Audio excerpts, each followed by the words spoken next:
across the Magnolia State. Thanks for being with us on SuperTalk Mississippi. Good morning. Richard Cross in for Paul Gallo. Lance in the studio. Glad to be with you today as we broadcast on a very important day as part of a very important month. This is our annual trip to Sally Kate Winters Family Services.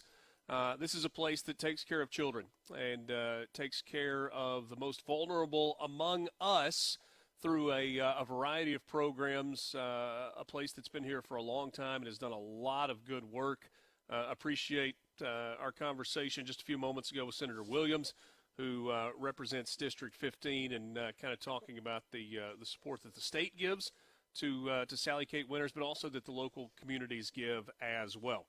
So under the Sally Kate Winters umbrella, there are 4 programs. We talked about this with Cindy earlier this morning. There is transitional living, which is for older kids who are transitioning toward adulthood but need some help along the way with their living arrangements. The shelter and emergency shelter that is here for kids who immediately need a place to be able to rest their head on a pillow and have meals safely in the evening. There's the Runaway Homeless Youth Program, which kind of falls in line with shelter. And then there's Children's Advocacy. And that is the role that Sara Gallman fills. She's the program coordinator for the Children's Advocacy Center here at Sally Kate Winters. And Sara, it's great to see you this morning. Thanks so much for your time. It's good to be here. So we were looking at some of the numbers from the Children's Advocacy side earlier, and I saw that last year 271 felony child abuse forensic interviews were conducted here. And I looked at you, I was like, that's like one a day. And you're like, no, it's more than that. Or a lot of weeks it's more than that. Yes. That is in some ways uplifting that there's that much that's happening. But it's downright scary if we're being honest. It is. And it's really just a drop in the bucket. That's just those reports that have come in. Yeah. That doesn't mean that we've got every kid covered and that every kid's out there that's safe. We talked with Scott and Colin from the district attorney's office just a little while ago, and they were talking about the interview process. Kind of walk us through that. I guess on 2 sides, but primarily what that process is like for a child who is being interviewed. Our hope is that if somebody suspects abuse, that they'll call in a hotline report. And we're watching those hotline reports come in. So we're monitoring the child abuse hotline. And so CPS, or Child Protective Services, will make a referral to our office, or if it's just law enforcement, they'll also make a referral. When we get that referral, we schedule them for a forensic interview. Now, we can interview children 3 to 17. If for some reason the child is not able to do a forensic interview, whether it be by age, or they just can't verbalize and sit for an interview, we can refer them for a forensic medical. So there's a lot of referral services we do in addition to the forensic interview. There's a lot of victim advocacy. But we bring them in for the forensic interview. We have a victim advocate out there working with the family. And then we have the child doing the forensic interview. But we're also working with our multidisciplinary team. So Child Protective Services, law enforcement, the DA's office, mental health, medical. Everybody comes together day of the interview and following the interview. We're tracking that case all the way through prosecution. And so we're working along the way with all our partners to try to get the child safe. So when we talk about the forensic interviews, the ones that happen on site here, are those only with a child potential victim, or are those also with the accused? No, they're with the children. Okay, so this is Yes, the children's side only. This is Yes. children's advocacy.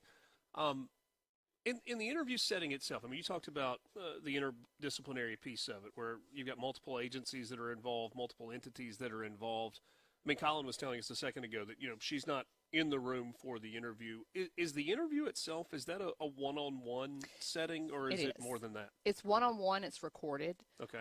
It doesn't guarantee that the child won't have to go on the stand at prosecution, but what it is, it's so that the child does not have to tell that story over and over again to Child Protective Services in detail, to law enforcement in detail, to the DA's office, and then again on the stand. That's a lot of different times that you're having to tell so much detail.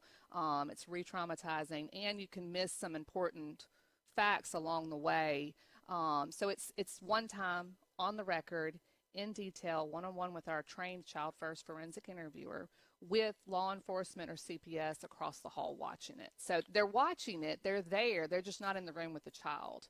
And again, it's recorded so that somebody can take that and use it at prosecution and for their investigation. Does one of those, let's say a child does the forensic interview, but also has to go on the stand in trial.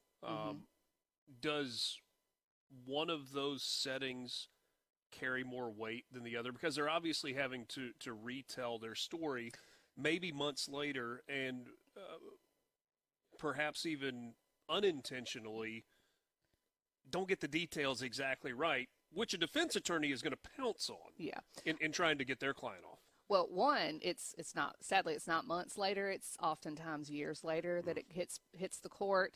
And so the child we have that recording. Right. They told it then, and you have those details. So hopefully it's just clarification purposes on the stand. And yes, the defense attorney may question that, but you have a recording that's hopefully closer in time when the abuse happened. Yeah. They're much older. They may not remember the details. They shouldn't be expected to remember all that years later. Yeah. 15 counties served by emergency services. In terms of interviews of children, is it that same footprint that's coming in, or is it more localized? For our CAC, it is 5 counties that are full service. Now, we do a lot of courtesy services. There's a map out there. If y'all look at it, there's a lot of white space, a lot of counties that don't have a CAC to provide forensic interview services and victim advocacy services. So we are providing courtesy services to surrounding counties, but the 5 main counties are Clay, Choctaw, Lowndes, Oktibbeha, and Noxubee. So you're the program coordinator for children's advocacy. You have staff, interviewers that are trained specifically to do that. You mentioned to me that you're cross-trained. How do you let go of this when you go home at night?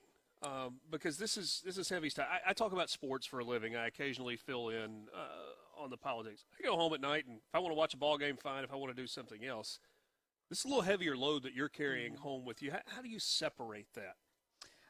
It's not always easy. Sometimes you'll have a case that really sticks with you. If you talk to my staff, everybody's going to have a particular case that stuck with them, and they will remember it. They won't forget that child's name ever. But it's going home knowing that we do have wins, celebrating the wins, celebrating when we know a child was kept safe because of the services that we provide that we focus on. There was a story, not so much in the CAC side of things, but in the runaway homeless program as well, that I thought was particularly uplifting. A 15-year-old female from Itawamba County who had issues with her legal guardian. And in turning to Sally Kate Winters through counseling, there was some mental illness that was recognized as well. And there was a reunion on the backside of this.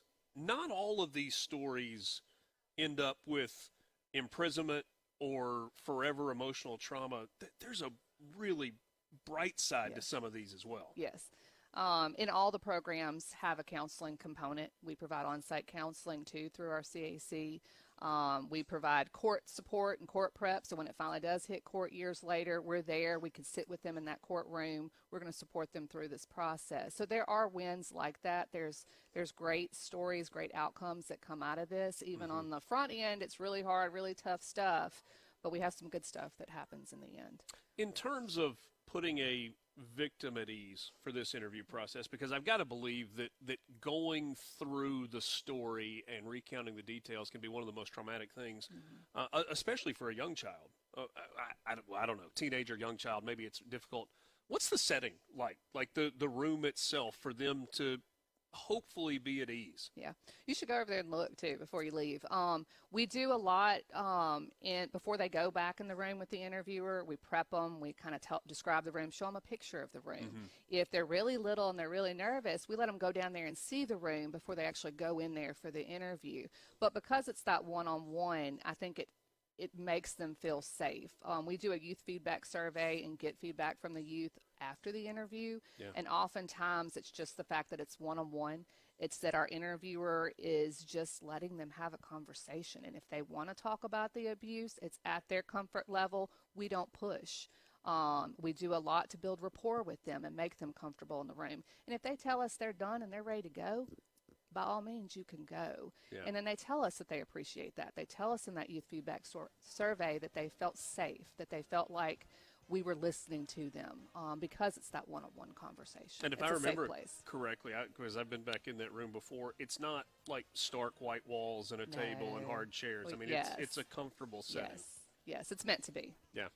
Sara Gallman, she's a program coordinator for Children's Advocacy Center here, part of Sally Kate Winters Family Services. Thanks so much for your time. You're very welcome. Good to be with you. April is Child Abuse Prevention Month. We're bringing awareness to that. If you want to make a donation to some of the work that's happening at Sally Kate Winters, don't forget you can text the word SuperTalk, SuperTalk 24 to 41444. That's SuperTalk 24 to 41444. Got it right there. One last time, we will be with you when we come back on SuperTalk.